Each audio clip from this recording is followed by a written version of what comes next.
Salam friend. Eh, jadi di sini gue mau nyeritain soal perjalanan gue kemarin. Itu tepatnya tanggal 26 September 2021. Gue jalan ke daerah Kuningan, yaitu ke Gunung Ciremai.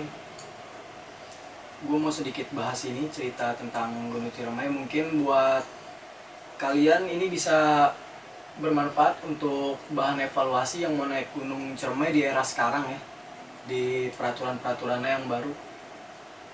Atau mungkin buat pandangan kalian gimana sih medan Gunung Ciremai via Linggarjati.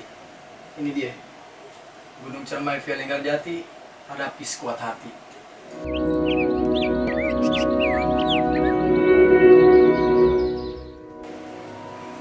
Oke, jadi kita sebelumnya ngebahas dulu ya, kenapa gua ini ngambil pilihan ini Gunung Ciremai via Linggarjati. Jadi gua waktu itu pernah naik ke Gunung Cikuray di akhir tahun 2019. Di situ gua ketemu kawan, maksudnya ketemu orang baru yang menjadi kawan sampai saat ini, kawan dekat, namanya Bang Juki. Dia orang Bekasi. Mungkin kalau Bang Juki nonton ntar, Bang Juki Paten Ciremai. Jadi waktu itu gue setelah naik Gunung Cikuray itu, Bang Juki ini nggak ada transportasi untuk ke terminal gitu. Jadi dia nggak ada transportasi untuk ke terminal. Kebetulan gue orang yang waktu itu nyewa pick up dari terminal ke base camp dan base camp ke terminal. Jadi waktu itu gue naik dari Pemancar, Cikuray via Pemancar. Nah akhirnya Bang Juki ikut bareng sama kita. Nah di perjalanan dari base camp ke terminal itu dia nanya, lanjut mau ke gunung mana nih Pak, kata dia kan, lanjut mau ke gunung mana nih Pak. Dia bilang, apakah mau ke gunung-gunung yang tinggi nanti atau mau ke gunung-gunung yang rendah, katanya. Gue di situ sontak menjawab, karena ya dulu gimana sih orang-orang baru pada mendaki pasti impiannya ya Semeru gitu. Semeru kan gunung yang bisa dibilang itu buat para pendaki itu lumayan wah banget gitu ya kan. Gue bilang lah, mungkin insya Allah di tahun 2020, tahun depan itu kita mau ke Semeru untuk naik ke sana gitu. Nah si Bang Juki ini bilang nih, nah di sini nih dia bilang kalau misalkan wah bagus banget tuh ya, keren lah Pak, katanya. Tapi gue saranin sih kalau misalkan lo mau naik Semeru, coba dulu Ciremai via Linggarjati. Nah gue sebagai orang yang merasa tertantang karena jiwa-jiwa waktu itu, jiwa-jiwa apa dibilang pendaki ya, jiwa-jiwa orang yang baru naik gunung lah bilangnya. Itu kayak, wah ada apa nih ya kan, kenapa gunung yang sesulit Semeru harus disandingkan dengan Ciremai gitu, Ciremai via Linggarjati. Jadinya gue muncullah hasrat dan keinginan untuk menapaki Gunung Ciremai via Linggarjati. Nah dari situ ceritanya gue kenapa bisa mau naik ke Gunung Ciremai via Linggarjati. Tapi alih-alih waktu itu kan jadinya pandemi dan harus ke cancel, jadi nggak naik di tahun 2020. Jadi gue akhirnya naik di tahun 2021, tepatnya di hari Minggu kemarin di tanggal 26 September 2021 itu gue naik ke sana. Jadi Ciremai via Linggarjati ini punya puncak namanya Puncak Pangolokan, atau yang biasa sih ya, kalau nggak salah sih ya namanya emang Puncak Pangolokan, atau kalau bersalah coba aja dikoreksi. Itu kalau nggak salah emang bener namanya Puncak Pangolokan. Itu dia punya ketinggian 3037 meter di atas permukaan laut. Meter di atas permukaan laut ya friend, meter di atas permukaan laut. Beda kalau sama kilometer, meter beda. Jadi hasil gue udah mengagendakan ini dari tahun 2019 akhir untuk naik di tahun 2020. Akhirnya sampai di 2021 bulan September kemarin gue merancang semuanya sebelum tanggal pendakian gue. Di Hamin seminggu, Hamin 7 itu gua awalan niatnya itu mau mendaki 4 orang aja, tapi alhamdulillah ternyata banyak kawan yang ingin ikut bergabung. Tim seluruhnya itu ada 11 orang. Kita packing dari kediaman teman kita di Jakarta. Kita packing, kita briefing, kita bicarakan semua alur dan bagaimana pendakiannya kali ini. Setelah itu kita lengkapi juga barang-barang kita ya kan, ya buat teman-teman yang mau naik, yang mau mendaki, gue saranin kalau memang persiapan alat-alat kalian belum lengkap, lengkapin aja gitu. Maksudnya emang harus dilengkapin, bukan lengkapin aja, emang harus dilengkapin, entah itu minjem, entah itu nyewa, pokoknya lengkapin. Karena di sini gue bakal ngejelasin kenapa gue bilang kayak gitu. Terus juga sempat ada beberapa drama karena tiba-tiba ada kawan yang batal Hamin 1, ada yang batal Hamin 3 sebelumnya. Ya cukup membuat gue menyayangkan momen tersebut ya, karena sayang aja itu, karena yang nggak ikut ini adalah orang-orang yang menurut gue harusnya itu gue naik bareng sama dia gitu, karena mereka yang punya hajat sebelumnya, termasuk gue juga. Jadi gue di sini mau memperkenalkan 11 kepala yang ikut bergabung dalam pendakian gue kali ini, dalam pendakian kita Salto 4. Itu yang pertama ada Bobby Akbar. Dia ini orang yang rumahnya kita jadikan tempat kongko sebelum berangkat atau tikung di Jakarta. Terus yang kedua itu ada namanya Ikram. Dia ini kawan yang berminat untuk ikut dalam pendakian kali ini, dan salah satu orang yang membawa risau hatinya ke atas sana di ketinggian untuk menyembuhkan semua penyakit hati. Anjay.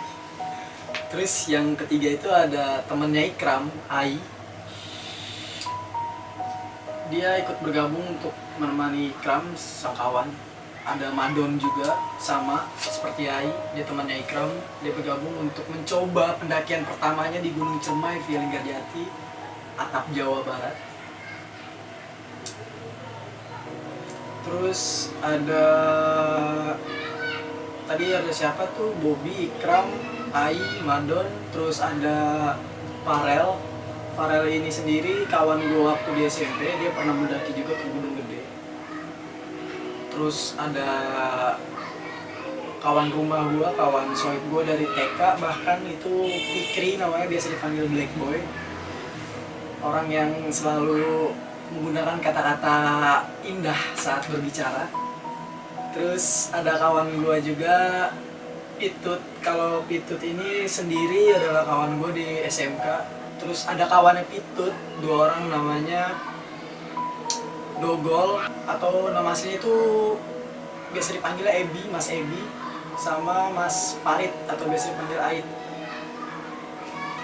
Terus ada Rizky, itu kawan gua juga, yang gua kenal dari kawan gua, jadi temennya temen gua, terus sekarang jadi kawan gua. Yang terakhir ya gua sendiri orangnya. Oh iya, gua sampai lupa kenalin, gua Hakam. Jadi nama panjang gua Hakam Caniago, tapi biasa dipanggil Hakam, lo orang bisa manggil gua Hakam.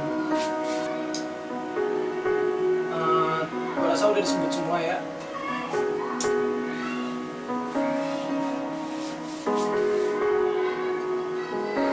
Jadi lanjut dari abis gua packing di rumah Bobby itu, pas hari pas Hamin 1 gua packing.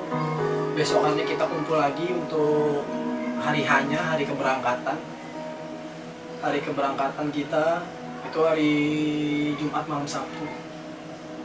Kita kumpul di rumah Bobby, kita bereskan semua, kita packing ulang, kita lihat barang-barang yang belum masuk segala macam, tetek mengeknya semua beres. Kita berangkat dari Jakarta jam 10:30.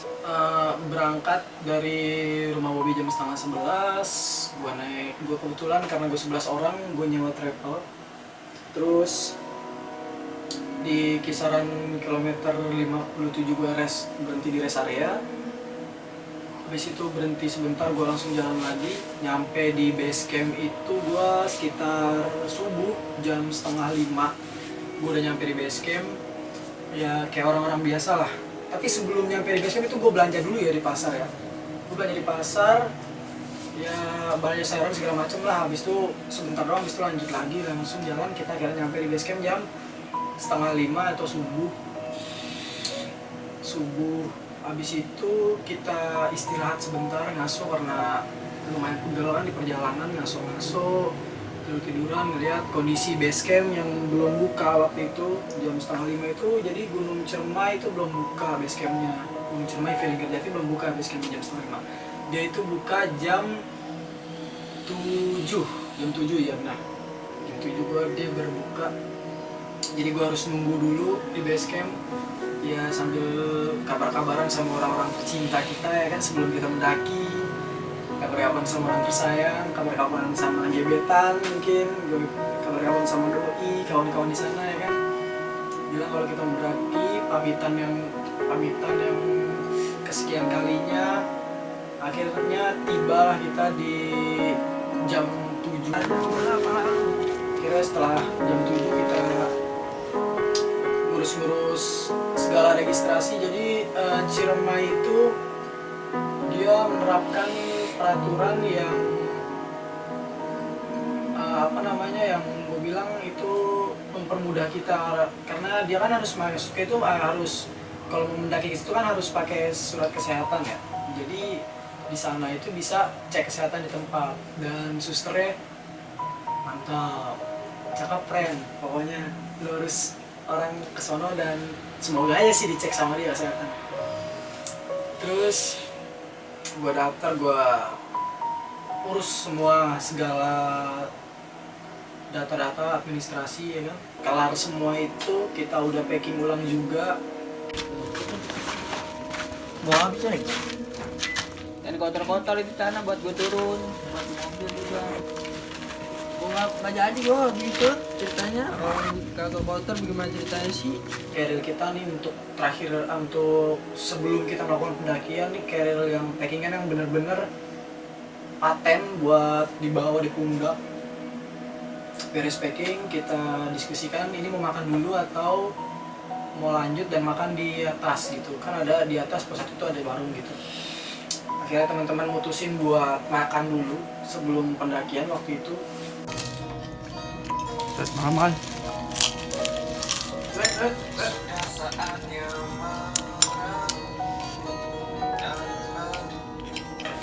Jadi kita jam 7, jam 8 kita makan. Gue inget jam 8 kita makan, ngobrol segala macam. Dan di situ gue cuma lihat ada rombongan gue sama rombongan orang dari Jakarta juga, tapi orang Grogol kalau nggak salah dia. Nggak ada orang lain yang rombongan yang mau naik ya. Kalau yang turun ada, tapi rombongan yang mau naik. Jadi gue di situ cuma lihat gue sama rombongan gue sama rombongan yang dari Jakartanya, dari Grogol ini. Nah, habis itu setelah kita memutuskan untuk makan pada waktu itu juga jam 8 kita turun sedikit agak ke bawah, itu ada warung yang ada ibu yang jualan nasi uduk. Kita makan dulu di sana, makan kita isi perut ya kan, sambil bercanda-canda sebelum kita makan pendakian. Kita makan, semua beres, kenyang. Administrasi ke ibu warung juga udah kita bayar, udah kita selesaikan maksudnya. Perut subuh juga udah aman. Akhirnya kita briefing sebelum melakukan pendakian. Briefing, Bobby menjelaskan segala sesuatunya waktu itu, menjelaskan segala pantangan, larangan, dan apa-apa yang harus ditaati dan apa-apa yang harus tidak boleh, apa-apa yang tidak boleh dilakukan gitu di Gunung Ciremai Via Linggarjati ini. Sudah gitu nanti pemerintahan kedua yaitu langsung buka tenda camp di Batu Lingga, transit camp terakhir. Selebihnya sih Semuanya udah dijelasin sama Bobby. Kita berdoa, kita berangkat start pendakian jam 9 dari base camp. Kita start pendakian jam 9 dari base camp itu dengan apa ya? Dengan medan itu dari base camp ke pos 1-nya itu namanya Cibunar. Jadi itu panjang friend, itu aspal semua dan naik curam aspal. Lu orang pasti yang pernah naik gunung tahu gimana menyebalkannya trek aspal kalau kita naik gunung, apalagi pas turun.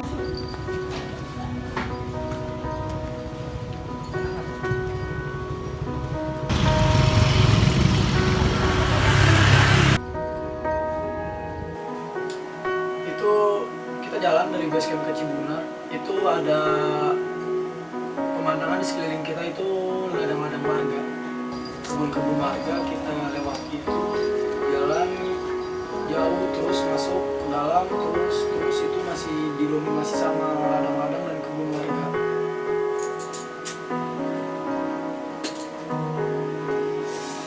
Ya, jadi kita sampai di Gapura Cermai Via Linggarjati, jadi ada gapuranya di situ. Nah, itu sekaligus pos 1 Cibunar.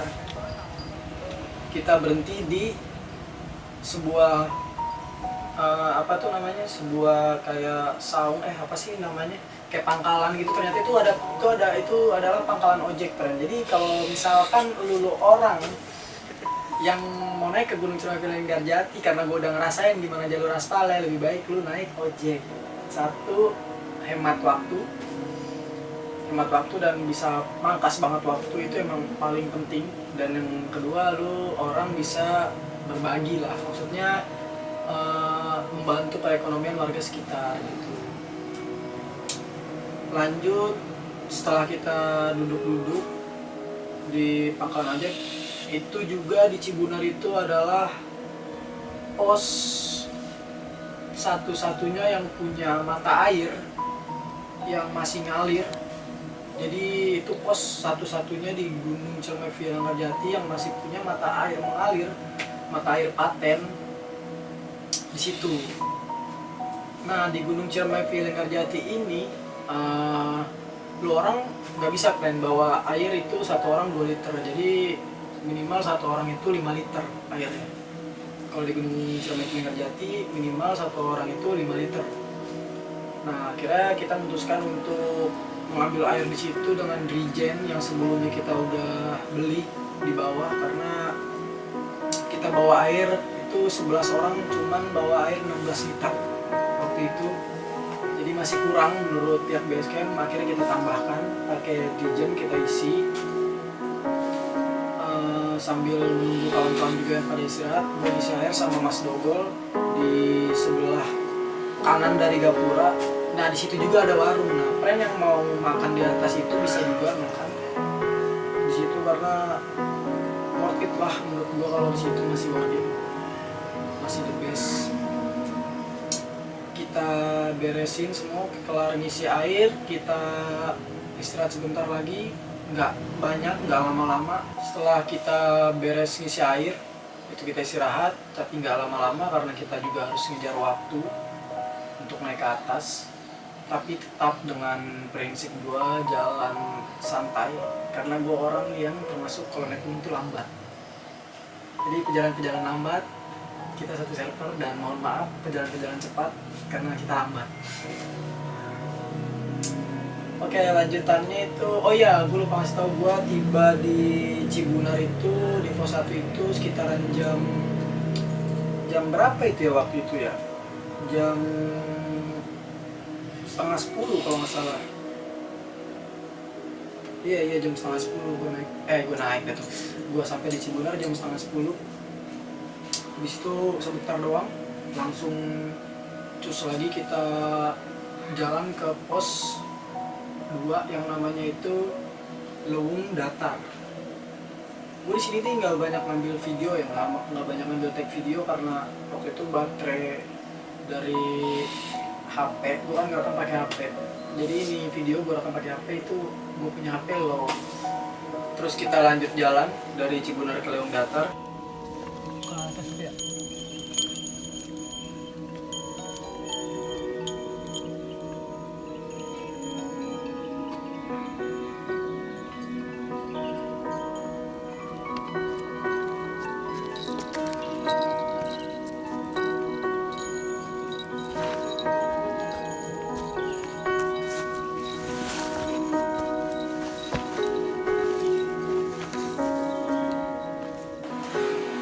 sini nih di Cibunar ini ke Leung Datar ini adalah pintu rimba. Jadi kayak ada pohon pinus-pinus gitu.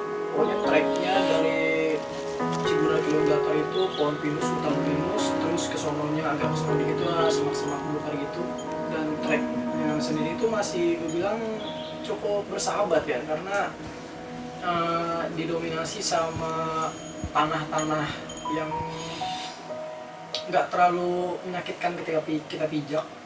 Ada beberapa akar tapi dominan tanah. Itu juga nggak terlalu terjal, jadi masih lumayan landai. Kita jalan itu sampai hutan pinus itu habis. Hutan pinus habis diganti sama semak-semak setinggi, kalau gua setinggi pundak. Tapi kalau lu orang nggak tahu mungkin setinggi pinggang atau. Nah, buat dari Cibunar ke Leung Datar ini sendiri, gua rasa lu harus hati-hati ya, karena tadi memang di awal itu tanah-tanah yang lumayan emang enak dipijak ya, tapi setelah agak ke atas dikit nanti itu ada tanah yang gembur, karena waktu itu juga musim hujan. Jadi tapi syukur ya, gue naik pas masih di Leung Datar itu masih cerah. Jadi kalau misalkan itu kemarinnya itu gue naik itu habis hujan juga, pagi-pagi itu pasti hujan kata orang-orang situ. Jadi tanahnya masih agak gembur, terus kan itu di pinggir tebing gitu ya, jadi gue saranin sih kita tuh harus emang hati-hati banget, karena takutnya ini tanah punya dia longsor atau gimana gitu takutnya. Jadi meminimalisir kemungkinan terburuk, lo orang harus hati-hati ketika melewati ketika melewati trek dari Cibunar ke Leung Datar. Kita jalan terus sampai masuk, semua udara berganti dengan yang namanya masuk ke dalam hutan itu, apalagi lagi musim hujan ya, yang kemarinnya habis hujan itu lembab banget friend. Hutannya emang lembab karena Linggarjati sendiri juga jarang dilewatin orang-orang gitu.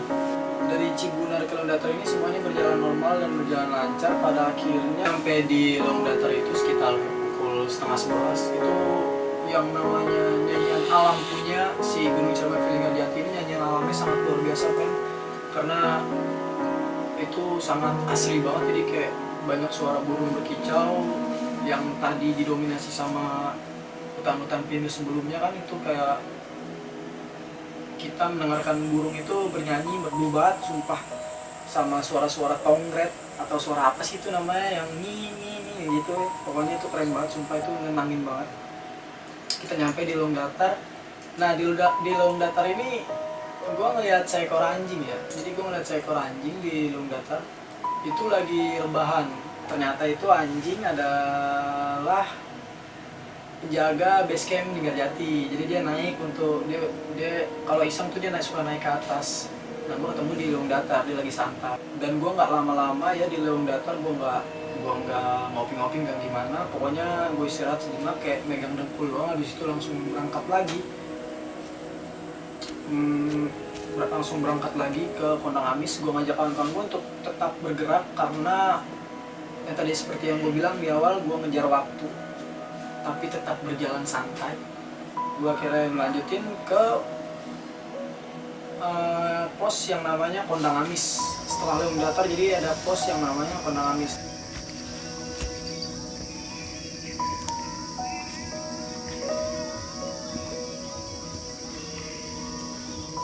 Akhirnya kita kembali berjalan menembus belantara, membelah belantara, masuk semakin ke dalam itu semakin lembab, semakin melihat juga banyak lumut.